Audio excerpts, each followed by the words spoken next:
What's going on, everybody? Hello again and welcome back to another episode of The Welch Report with me, Jean-Luc Welch. Get excited, make some noise, clap it up. We are back again with another rendition, another edition of The Welch Report. I'm so happy that you took time out to listen and watch the show. Just remember, as a quick plug, we're available on every podcasting platform. That's Spotify, iTunes, Google Podcasts, wherever you can find podcasts, as well as right here on YouTube, where you can see and hear all the excitement that comes on this show. And you can please, or not can, I implore you, if you would, to subscribe to the channel, like and comment on the video, as well as share the video and share the channel with everybody you know, so that we can grow and build up this empire together, so that I can make this show bigger and better for you, the viewer. Good gosh, we're almost at 300 subscribers. Whoa, my goodness! Talk about an elevation from the slums of what's the word? Amenity? No, that ain't it. Dang it, I can't think of the word. And anyway, we were relatively unknown, and all of a sudden now, we're getting some traction. We're getting some people. We are getting viewers and followers and people that really enjoy the channel. So please, keep it up. Spread the word. Give it to your coworkers. Give it to your parents. Give it to your children. Yes, this is educational, because they can learn the value of hard work and excitement through my... through watching me. oh boy. Okay, maybe not that last one. Maybe you can just put it on just to keep them occupied, just so they can be excited and there's somebody loud.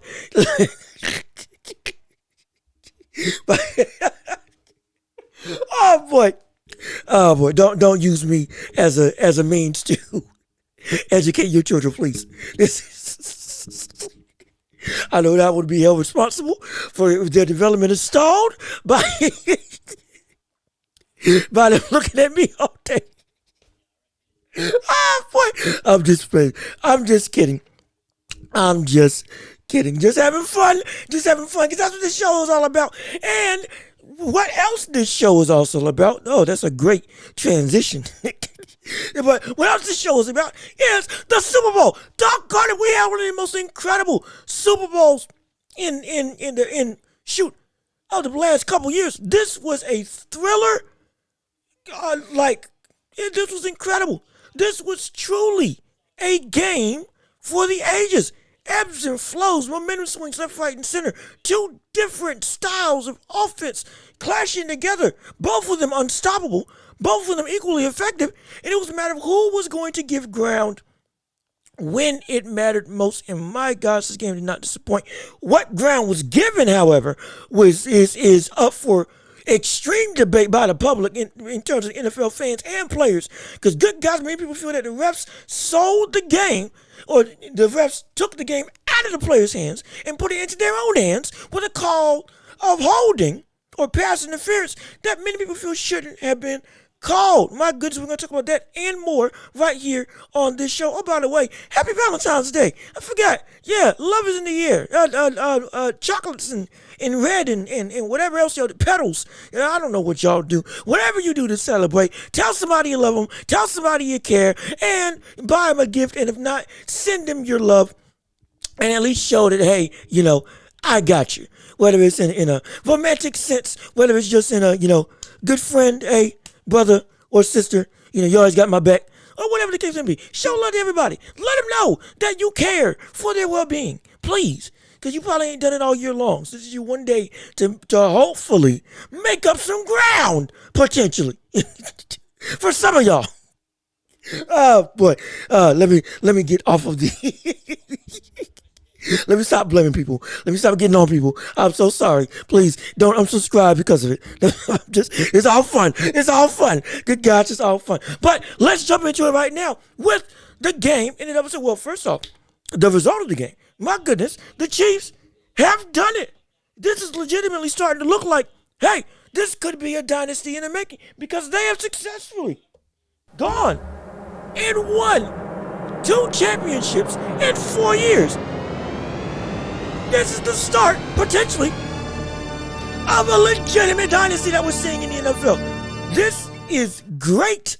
This is phenomenal. This team has really started to separate themselves from the rest of the league. I'm not going to call them the Patriots with Tom Brady in terms of their ability just to always win all the time, but they have consistently been to the playoffs, consistently been favorites, either the favorite or one of the favorites. They've won 2 of the last 4, and legitimately, they are consistently built to take on anybody in the league. We could be seeing a dynasty in the making. Now, why do I not? I'm not going to say they are a dynasty yet, because for me, if you win back to back, then I'll call you a dynasty. Sure. Or if you win, I want to say 3 or 5? 3 of the 5 championships over the span of 5 years. I'll call you a dynasty. But this team is the closest we've seen to getting there. For real, this squad is something serious. They have single-handedly revamped the way many people view offense in the NFL. Yes, we know the offense has consistently evolved and gotten better and changed over time with new coaches coming in, new schemes being implemented, people opening their minds, coaches opening their minds to we can have different offensive identities than the past with the addition of a multitude of mobile quarterbacks as people's backbone of their offense when they look for a QB, not just a pocket passer. All of that and more. That has led to, again, the ever-flowing evolution of the NFL, specifically how they run their offenses, constantly turning as time goes on. We get that. I understand that. But the Chiefs have done something really different. They have successfully found they found an offense that can't really be replicated. And why do I say that? One, because of the mind of Andy Reid, the creativity of one of the greatest football coaches that we've seen in NFL history. Hopefully, if that wasn't cemented before, that's cemented now with this 3rd championship. But what also makes it unreplicable is who is at the helm. And that's Patrick Mahomes.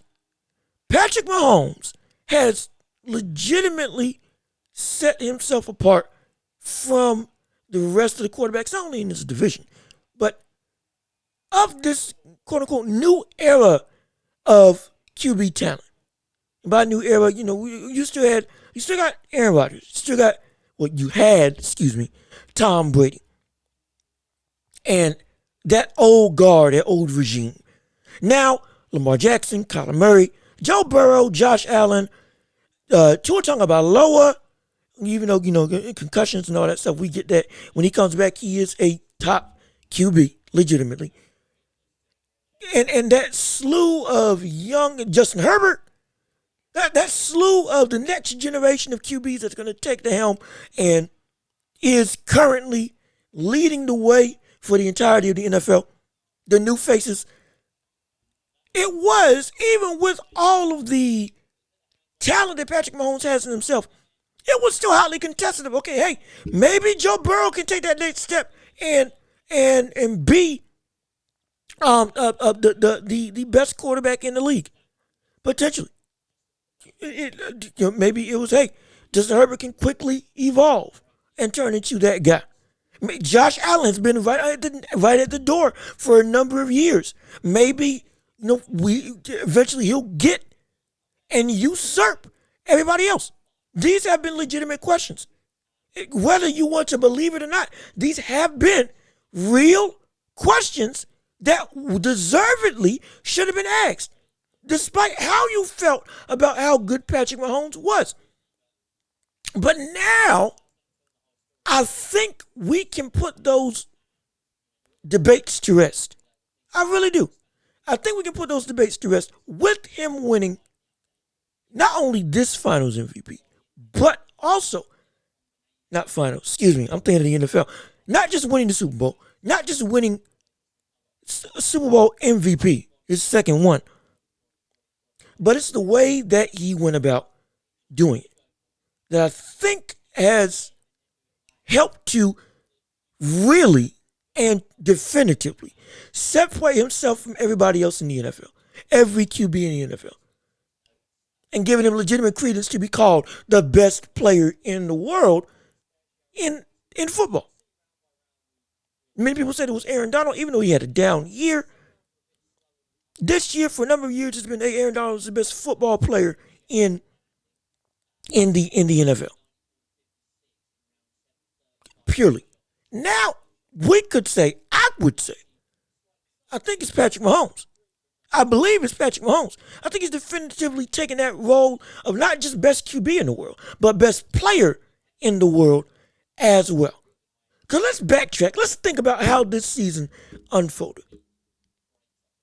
Coming into the season, all of a sudden, boom, Tyreek Hill is traded. Was he traded, released? Either way, I forget which one it was. Either way, he's not on the team anymore. One of the best weapons of the dynamic trio of Mahomes, Kelsey, and Tyreek Hill is gone. One of the most threatening and impactful wide receivers in the game, the fastest receiver in the game, the biggest deep threat in the game, just got separated from, at the time, while it was contested, I believe, the best QB in the game, in Patrick Mahomes. And with that, now speculation came up. Hey, can he actually perform? Is Patrick Mahomes a product of his weapons, or is it actually his innate talent? Now that he doesn't have the number one wide receiver and as well on the Travis Kelsey as his only dominant threat, will we see a dip? Will we see him drop off? Will we see a player who maybe was a product of this environment instead of a product of his own actual talent? And then he goes on and not only keeps the Chiefs as one of the best teams in the league, not only leads them back to the Super Bowl, but also has one of his best individual statistical seasons of his career without one of his best and consistent weapons in Tyreek Hill. With the number one wide receiver getting flopped or flipped from Tyreek Hill to Juju Smith-Schuster, who many people have me included, didn't think was going to be able to live up to that ability to be a number one QB, because we saw what happened when Antonio Brown left the Steelers and Juju was the main guy. He underperformed so severely. Everybody got tired of his TikTok videos. Everybody got tired of his internet footprint and all that stuff, because the brother wasn't performing at all. It was just annoying to a lot of people's eyes, and to a degree mine as well. However, Patrick Mahomes took Juju Smith-Schuster, took Travis Kelsey, and said, okay, if I just got Kelsey as my main guy and Juju as my new number one, it's all right. I'm going to work within what Andy Reid has for me, and I'm going to still show why I am at the top of my game and what separates me from everybody else in the league. And he did just that. Individually had an incredible season. Incredible season. I mean, it was ridiculous. Gets into the Super Bowl. And now we get to the actual game in the Super Bowl. And Patrick Mahomes, before this game, injured his ankle. Severely injured his ankle. Potentially, we didn't know how well he would be once he got to actually getting to the Super Bowl, actually playing in the game, actually going up against the Eagles in-game action, despite 2 weeks of rest. Gets there and re-injures it again. And instead of wilting, and instead of letting that injury, which was, again, was bad and is bad when it got re-aggravated, still played phenomenally. Now, what do you mean by phenomenally? He only had, it was 21 for 27, 182 yards, averaged about 7 yards a pass. Doesn't seem like big numbers, especially against the competition of Jalen Hurts. Well, I'm going to talk about Jalen Hurts and the Eagles, because they ain't got nothing to hang their head down about in this game. You want to talk about a team that has arrived and has usurped and overcome every speculative accusation about this team being overrated. If this game didn't show it and shut anybody else up, I don't know what will. You just a hater at this point. I'm going to talk about them, but strictly sticking with the Chiefs and Patrick Mahomes. The man went from being able to play at again, an inhuman level because of his physical gifts, because of his innate talent. And when injured, still performed efficiently. See, it's different. You look at that game and you hear the numbers and you think, yeah, he didn't have a great game.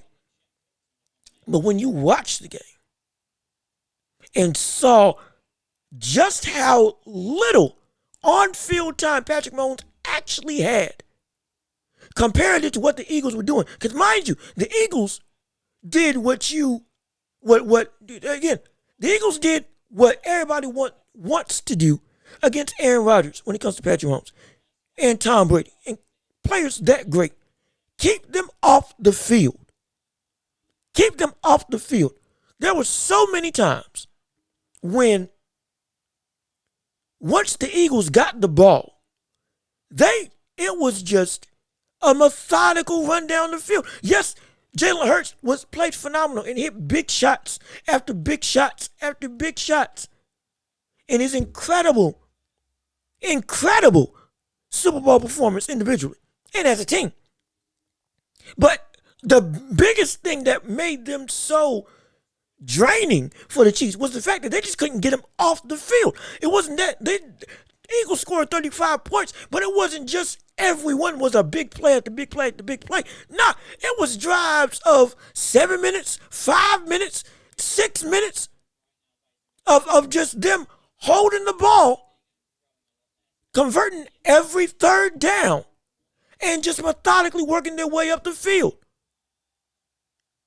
Every time. And whenever it was, even when it was third and long, 3rd and 11, 3rd and 14, seemingly the Chiefs finally got stops. They continued to find a way to always make the right decision. Jalen Hurts was phenomenal inside of the pocket, both in the pocket and with his legs, making plays and just extending the drive.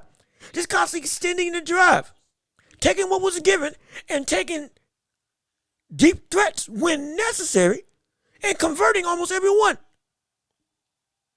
It was just, and every reset of downs was a longer period of time that Patrick Mahomes didn't have on the field. That potent offense of the Chiefs didn't have time to actively do what we know they can do, which is put up numbers quick and in a hurry because of how they're schemed, because of Andy Reid's great offensive mind, and because of Patrick Mahomes and Travis Kelce's incredible talent.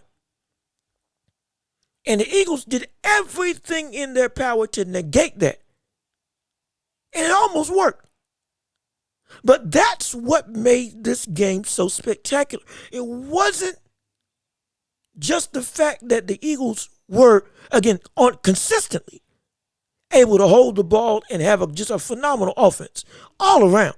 It was the fact that and this is what I think won him the Super Bowl MVP in Patrick Mahomes. It was the fact that on the flip side of Kansas City, despite not having much of any time of possession in the grand scheme of the entirety of the game, once they did get the ball, Patrick Mahomes led that squad. I mean, quick and in a hurry. I mean, it was just boom, boom, boom, done. Kick it back off. And that was the threat. And if at any point in time Patrick Mahomes failed to deliver, this game was going to be busted wide open. Because the Chiefs could not stop the Eagles. They couldn't. Jalen Hurts was killing them every which way, running and passing. The man was playing phenomenally. 304 yards. A bunch of yards with his legs. 3 TDs. Running. 1 TD passing. 4 in total. 70 yards on the ground. 15 carries. QB draws were killing them.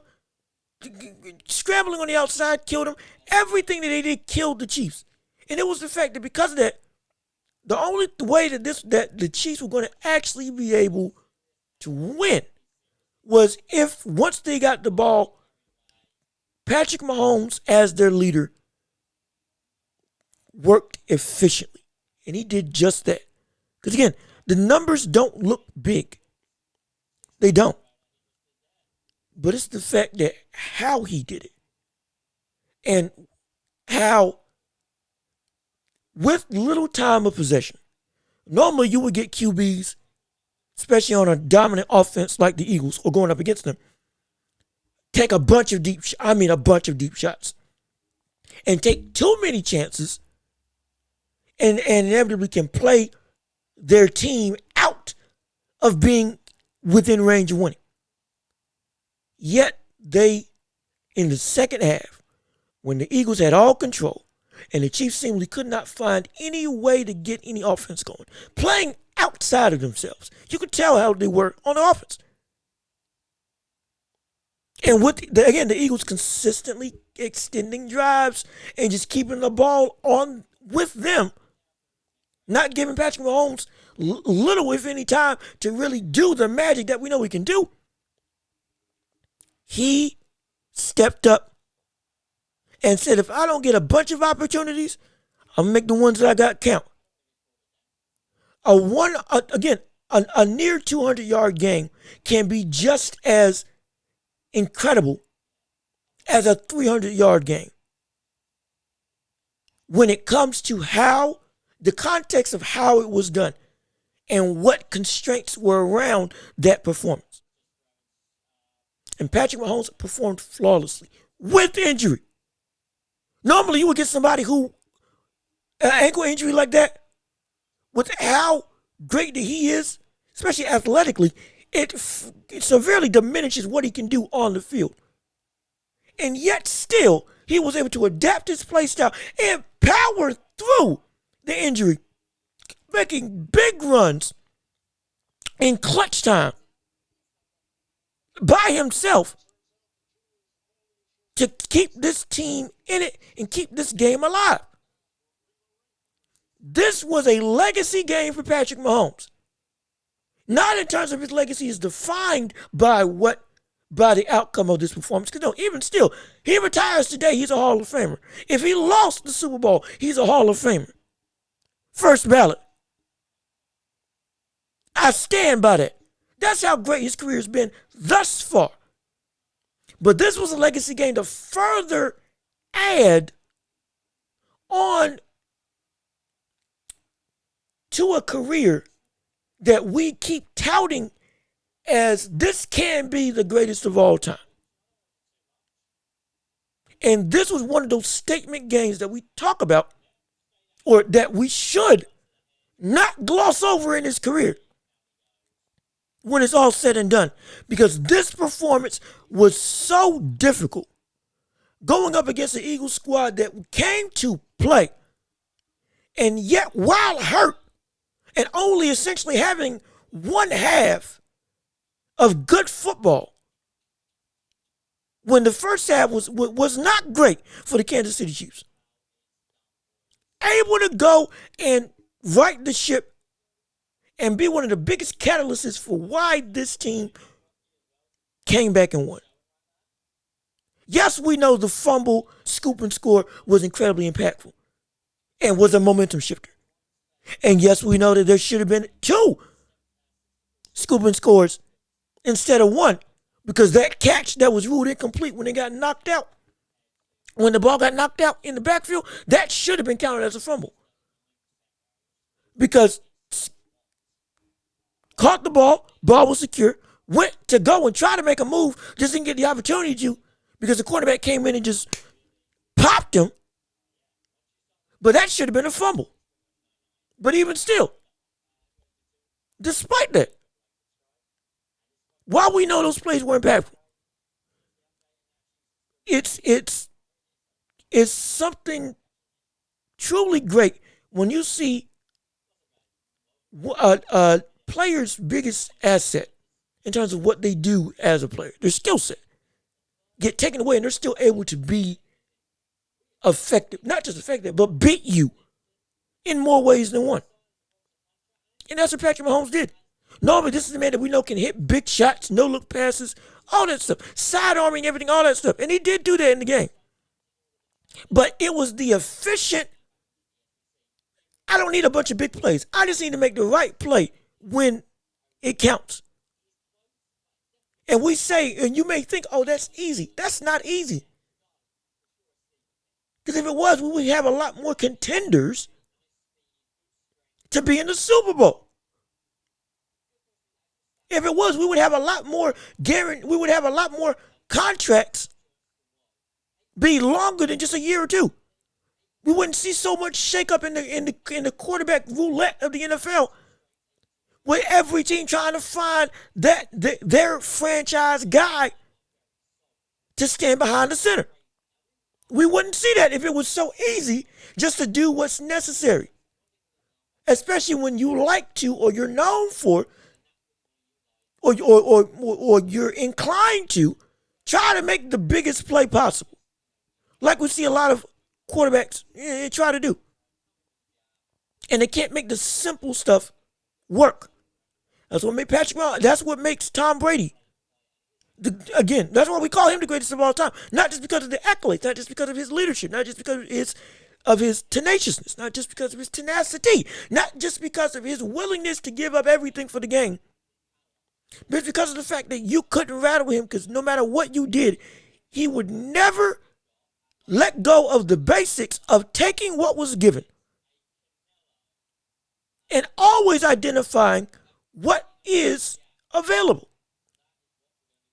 Never letting himself play outside of, while I know what I want to do, if it's not there, the dump off is right there. And I know when to hit it, and I know how to hit it. The simple stuff. The simplest of things is a big part of what made Tom Brady so great. Peyton Manning, same thing. His ability to read defenses and then make the right play. But on top of that, even when all else failed, he knew what felt safe he needed to do and when to execute it. The simple stuff, the basics. And normally, when we get a generational talent like Patrick Mahomes, we laud over everything that they do in the spectacular sense, as we should. But we then neglect that a lot of that spectacular stuff is set up by the fact that they're able to consistently identify what's available. Normally, we see Patrick Mahomes do the spectacular more often than not. But even with that, his ability to, when I can't perform the spectacular, I can perform the simpler stuff, or the simplest stuff, better than anybody else in the league. It changes the levels of greatness. Because when you don't need to run out the pocket, when you don't need to or can't make spectacular plays with your legs that we know Patrick Mahomes can do. And again, he did that in this game. I understand that. But I'm talking about post re-aggravating the injury. Still being just as effective, as efficient, having a QB rating of 131, not throwing one interception, only missing 6 passes, scoring 3 touchdowns. That comes from doing the simple stuff. And he does it better right now. He does it better than anybody else in the game. And this is what makes Patrick Mahomes, in my opinion, the best quarterback in the world. And on par to be the greatest of all time. Getting there. It's not just because of the accolades. It's not just because of the Super Bowl performances. It's not just because of the gaudy numbers. It's how he's doing it. And how he's doing it is every which way. I compare Patrick Mahomes to Roy Jones Jr. in boxing.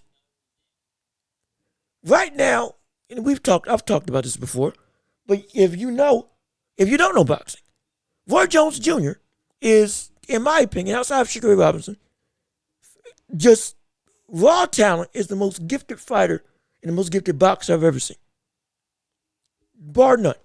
And I stand by that. Better than Ali. Better than Joe Louis. Only person he's not better than raw talent is Sugar Ray Robinson. Better than Ricardo Martinez. Better than Salvador Sanchez. Better than Juan Manuel Marquez. Better than Floyd. Better than Manny Pacquiao. Better than anybody else outside of Roy Jones, outside of Sugar Ray Robinson. Raw talent. And it's because of the fact that Roy Jones Jr. didn't really have, at his best, didn't really have a weakness. He could beat you on the outside, even if he gave up height. He could beat you with speed. He could beat you with just straight footwork alone. He had enough power to knock out anybody in his weight class and even hurt people above his weight class. Reflexes were unlike anything else. His ability to read what his opponent was going to do. All of it. Everything. There was no weakness in his game when he was at the best of the best. At his zenith.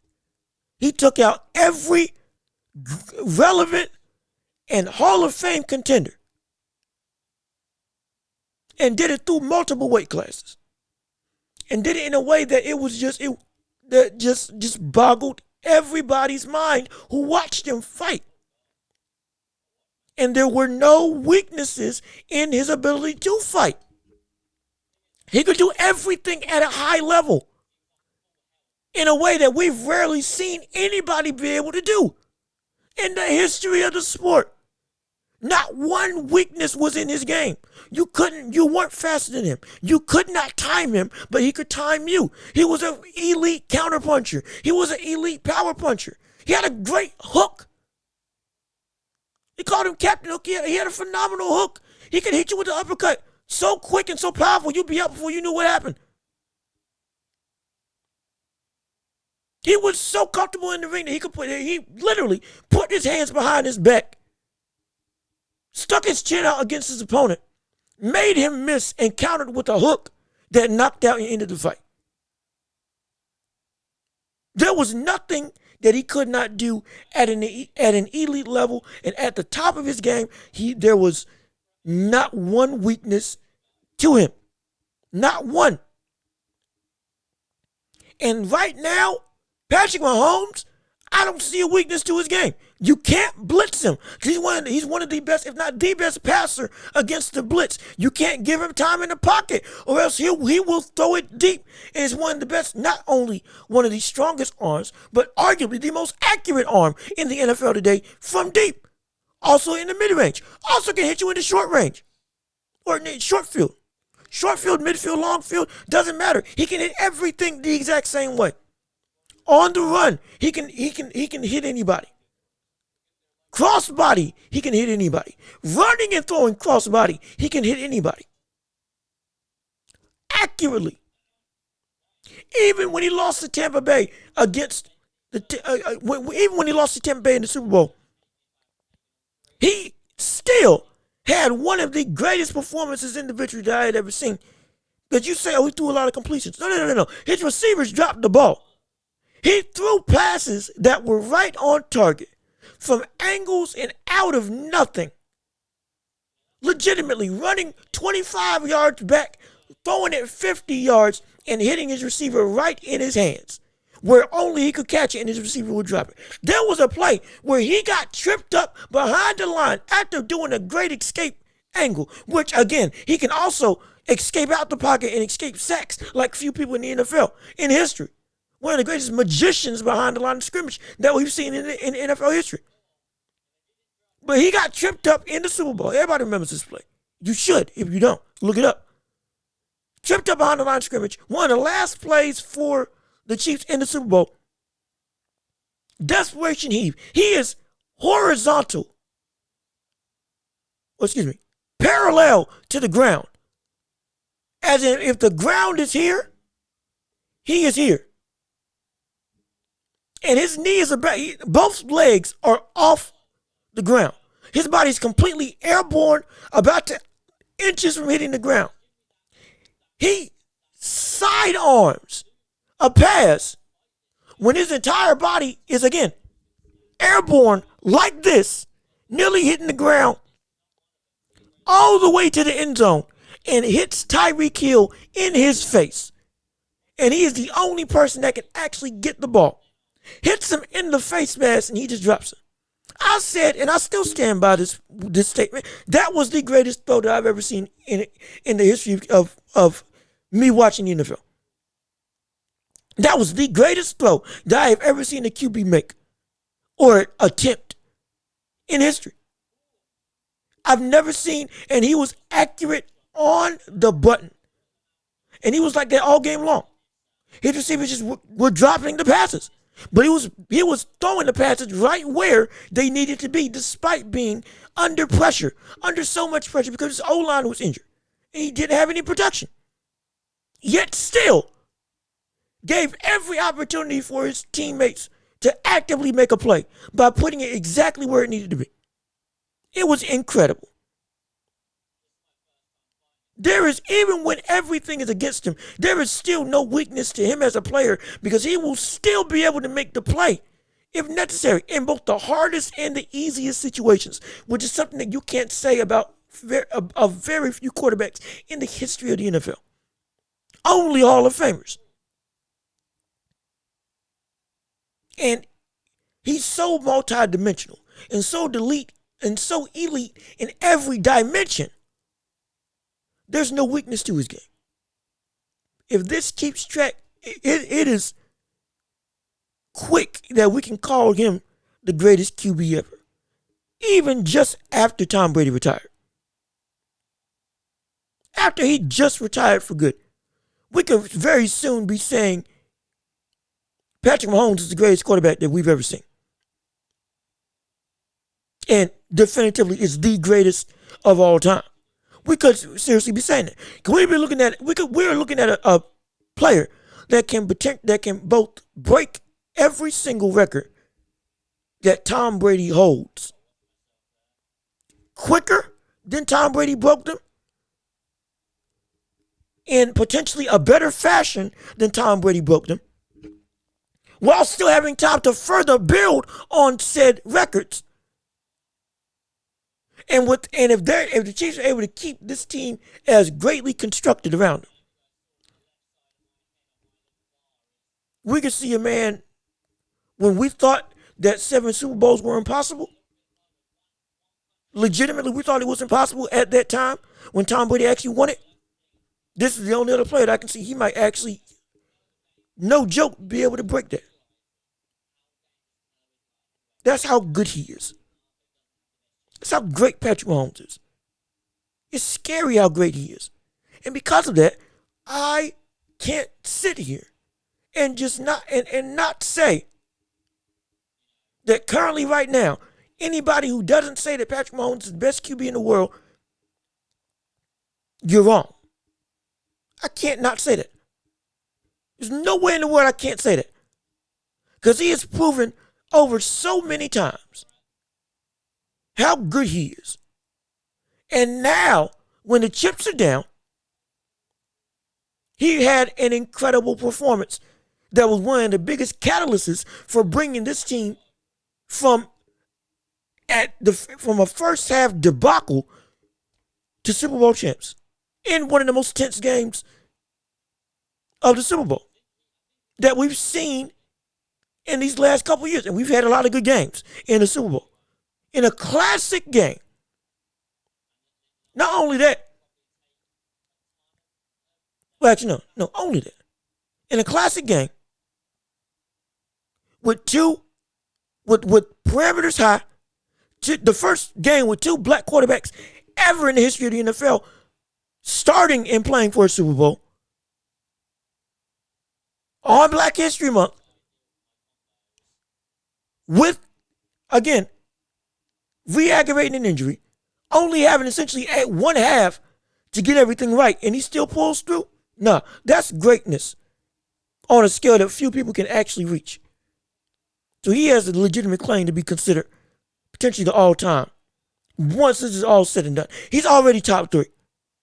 He's already top three. At worst, four.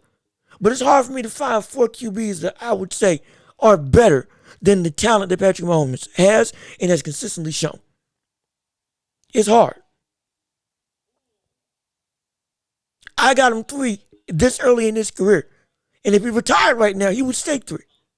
Probably for a good foreseeable future. Probably for the good foreseeable future. That's how special this man is. He is a shining star that is glowing so bright, so early. We're almost scrambling to keep up as a spectating fan, because you almost can't believe that somebody this young is this good this quickly. It's almost insane to see. But on the flip side with the Eagles, this is a team that has nothing to be ashamed of in terms of how they performed in this Super Bowl, how they performed this season. We were talking about this team. Many people had this team was a fluke. They had this team as a fluke. They had this team as a team that was a product of an easy schedule, was a product of not getting any legitimate talent up against them, a product of being essentially handed an easy road to the Super Bowl. Many people said it. Now, I didn't say it was an easy road, but I didn't think this team was as good as their record and numbers showed. And if anything, I thought that we wouldn't see Jalen Hurts be able to keep up this MVP caliber season for long. And he proved me wrong. This whole Eagles team proved me wrong. This game showed that the Eagles legitimately are for real. Not were for real, are for real. Because this squad right now is built to last for a number of years. A number of years. This squad is built to last. It's great to see. This is an Eagles squad that has they got everything. They got everything that you would need. Everything you would need. And the craziest part about it is the fact that Jalen Hurts and his progression was so steep, at least for me, coming into this year. It took me by surprise. Truly, it took me by surprise. And because of that, now, if he grows like I think he's going to grow, this could be you want to talk about a legitimate contender for a number of years? That's what this Eagles squad is. This squad came to play, and they dominated. Like I said before, time of possession was the thing that was letting them truly produce. Excuse me, I have the hiccups. Trying to stop it as I'm talking. Difficult. Either way. Either way. This is the squad they were good, but they weren't given the credit. They had the talent, but they were overlooked.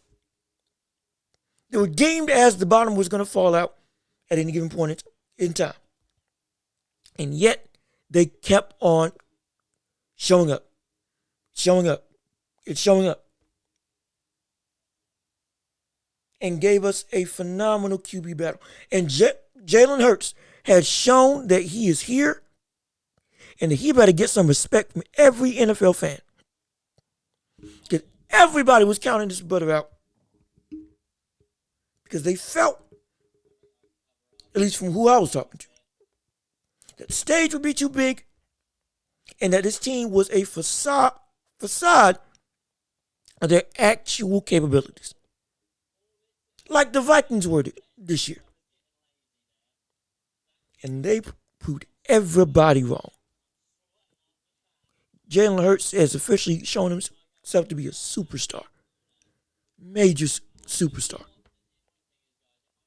A superstar the likes of which that we as fans love to see and need to see because he fits the Eagles organization perfectly. Perfectly. He fits this team perfectly. And you're looking at a situation where because he fits them so perfectly, you have a perfect storm of talent in Devontae Smith, A.J. Brown, Jalen Hurts, a three-headed offensive monster that has the ability to legitimately get you back to the Super Bowl on a consistent basis. Because now they've proven that they're bigger than just the hype. And this is a team that you can build on for a number of years. A number of years. And I know what's going to be said. What was the foul, the holding call applicable? That's going to be the biggest thing that not only Eagles fans, but many fans get on in terms of what exactly the NFL did wrong and the refs did wrong and how they robbed us from getting a true ending in the players' hands. And I can see exactly why everybody's so up in arms. Because that one thing that, like you said, like many people say, one thing that people don't want is the game being decided in the hands of the refs outside of the players.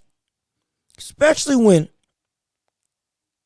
the call is so indecisive.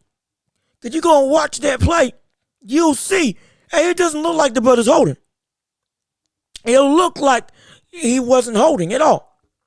Now, there was an interview going on yahoo.com, not interview, or report on yahoo.com from a post-game interview from James Bradbury, who got called for committing the pass interference foul on Juju Smith-Schuster, I believe.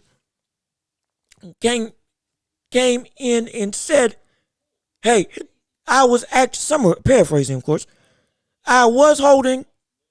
I was hoping the refs would let me get away with it. And that may have been true. But even still, there was a more egregious holding call earlier in the game that was not called. That was more clear and present. With a receiver going across the field for the Chiefs. And it was either Bradbury or another cornerback held the left arm to limit his ability to actually separate himself and get to the ball. And it wasn't called, and the pass got incomplete. I believe Chiefs had to punt afterwards or kick a field goal. But that was a more egregious and concrete call that should have been called than this call that was actually called. The refs have been under high scrutiny, and rightfully so. And could it be because of all the rule changes that have been made to protect the players, like protecting the QB and limiting the risk of injury? Could this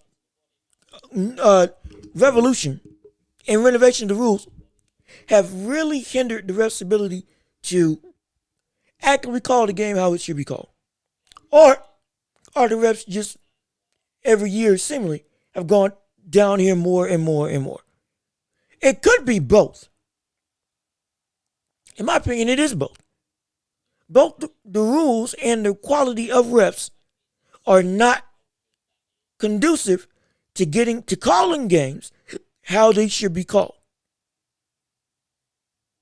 The focus on protection of the players, which is important and which should be done, has curtailed the rules in a way that makes it so that while you want to protect the players, it sacrifices a lot of core elements of the game that are necessary for stuff to happen.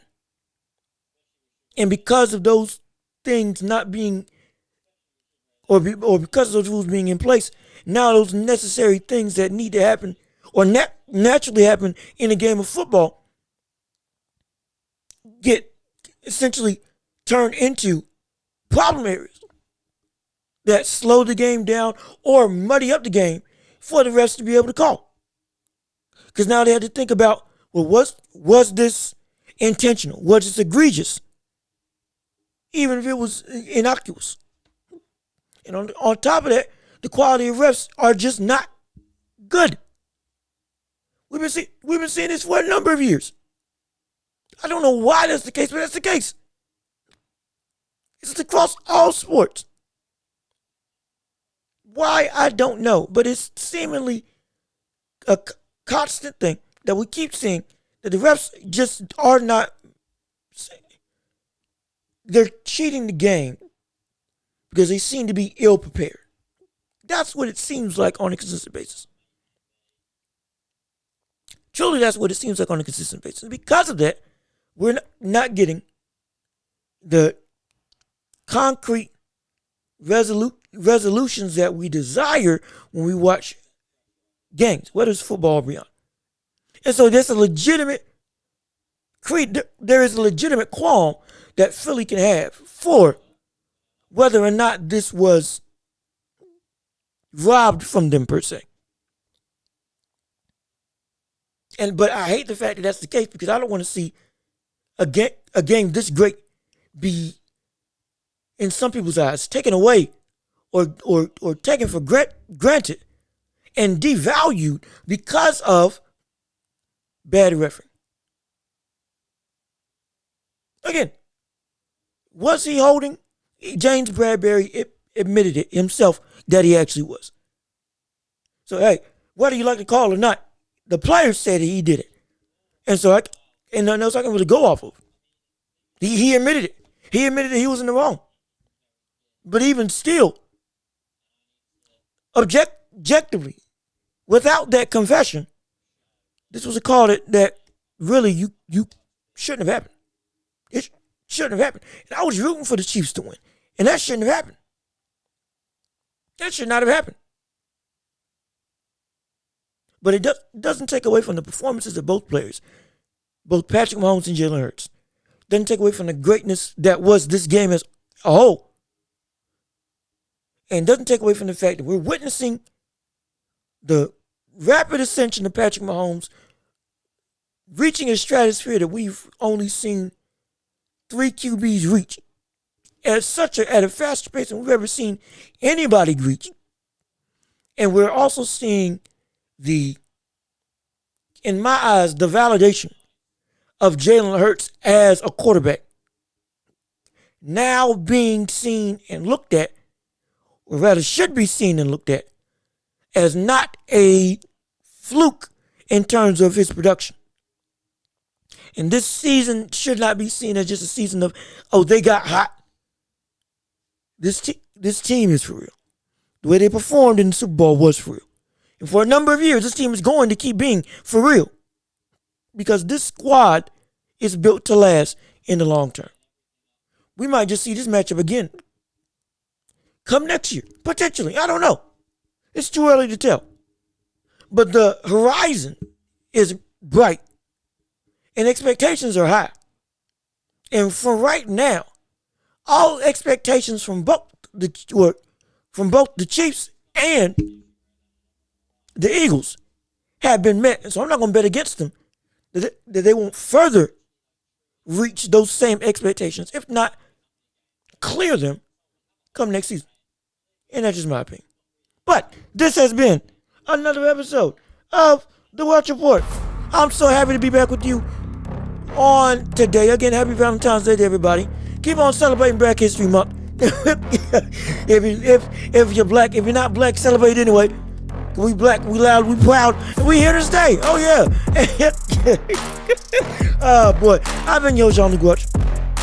You've been my beautiful viewers and listeners. Subscribe to the channel, leave a like on video, comment thoughts and opinions, and share the channel with everybody that you know. Remember, we're available everywhere on every major podcast platform. You've been beautiful. Can't wait to be back with you all again. Peace and love. We are out of here. And tell somebody you love them.